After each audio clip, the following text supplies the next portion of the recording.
Sprint, 70.3 or Ironman, Triathlon 7 will get you there faster.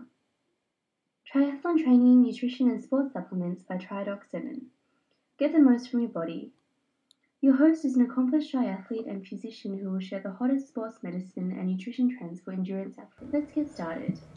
Welcome to the next episode. This is TriDoc 7, Triathlon Training Tips and Nutrition. So I hope you're having a fantastic week. This session is going to be a little bit of a hodgepodge. So the first thing that just comes to mind is the topic of spitting up blood. Some of my friends and colleagues often ask me why they occasionally will spit up blood, and you may have seen the previous post, and it's really not that big of a deal for most people. One caveat would be those people who are on blood thinners or maybe are sick, and certainly if you're sick, you shouldn't be out cranking out the high-intensity miles on the bike or on foot. And so the concept is exercise-induced pulmonary hemorrhage. So basically what happens is because of the increased blood flow to the lungs through increased cardiac output, basically your heart is pumping faster and harder to circulate the blood to get rid of the lactic acid, blow off some carbon dioxide from the metabolic processes occurring in the muscles, and to suck in oxygen. And so the little blood vessels in the lungs will get stretched out, and sometimes they'll break open and produce a little bit of bleeding. That bleeding will get into the air passages, the airways, the bronchial tubes, and just through the normal action of what's inside those tubes, it's brought up the throat into the mouth, and then you either taste the metallic coppery taste that everybody hates, or you spit and you notice there's a little pink tinge to it. So it's not a huge quantity. It's not huge clots of blood or big huge chunks of blood either. If that's the case, that could represent something more sinister, more serious. And so any of you who have really pushed it will probably notice this from time to time. So obviously if you have questions or concerns, take it up with your physician. But it does happen, and I went for a long trot the other day and it started to pour. I went for a trail run, and after 7 miles of slugging through the mud, really had a horrible taste in my mouth, and out comes the pink spit. So no big deal. Next is inflammation.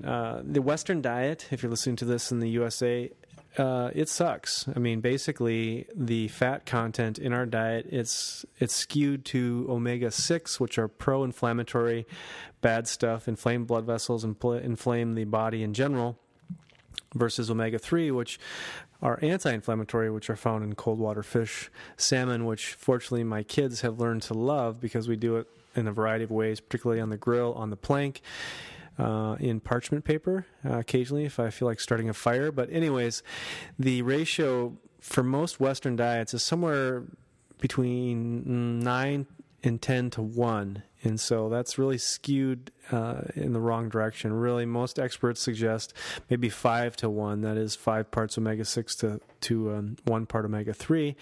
Obviously, it's a balance. If you really hate fish and you have a hard time getting natural anti-inflammatory omega-3 fatty acids, consider fish oil supplements. And one little trick is to put them in the fridge.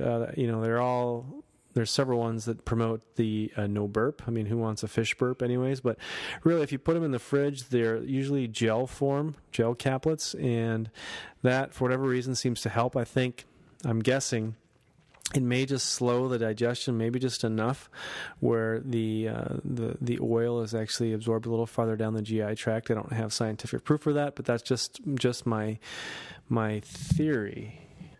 I just want to give a quick little shout out to my wife Laura, who ran the Twin Cities it was a couple weeks ago now, and qualified for Boston, just a shade slower than her Chicago pace. So congratulations to her. But that brings up another point, palpitations. We all have palpitations from time to time.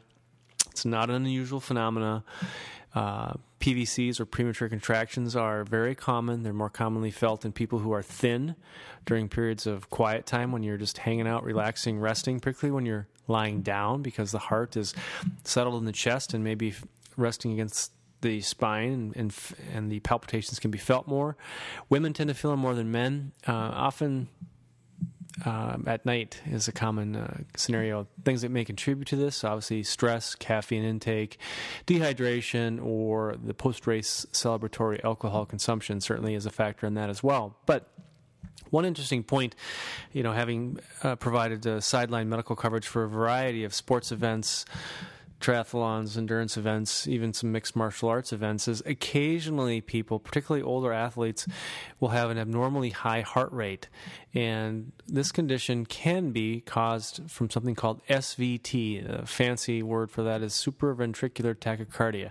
Basically, that means that the top part of the heart is sending signals to the bottom part of the heart to beat at an incredibly fast rate. It's a little challenging to determine if this is actually the cause of palpitations in young, healthy athletes because, number one, it's less common in that age group. But number two, a young, healthy athlete can really push up their anaerobic threshold and get their heart rate pretty high and still remain in normal physiologic limits. But as people age, particularly the older age group athletes, those pushing the 60s and 70s, and I have to say the oldest participant, I think, in the Twin Cities a couple weeks ago was 85, 87. That's amazing.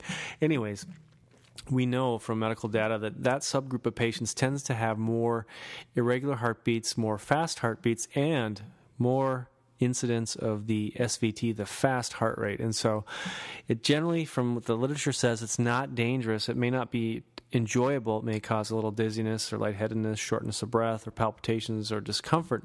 But for most healthy people who do not have underlying heart problems, the literature doesn't support that it's really particularly dangerous. There's certainly plenty of treatments out there for it, from medications to more invasive procedures. So if you're having unusual palpitations, I think you should talk to your doctor. That's not medical advice. It's just a triathlete to triathlete suggestion. But I have a training partner who has SVT, and she's still fairly young. And she just basically will either slow down, or she'll cough, or she'll try and squat down for a minute and take a break from running. And that's usually enough to reset her heart rate to get it to slow down. But certainly passing out, that's something completely different and much more dangerous. Severe discomfort in the chest, that's something very worrisome. That should prompt the cell phone call to the bus with the bright red lights and noisy sirens. So anyways, I hope you're having a great night. It's Thursday night here. I am just winding down after a busy week.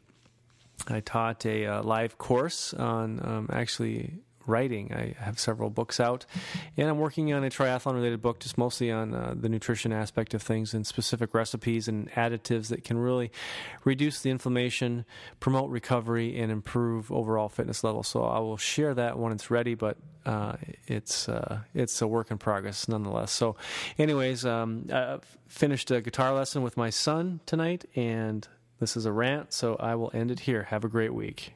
We'll see you at the finish line. Thanks for joining us today on the podcast.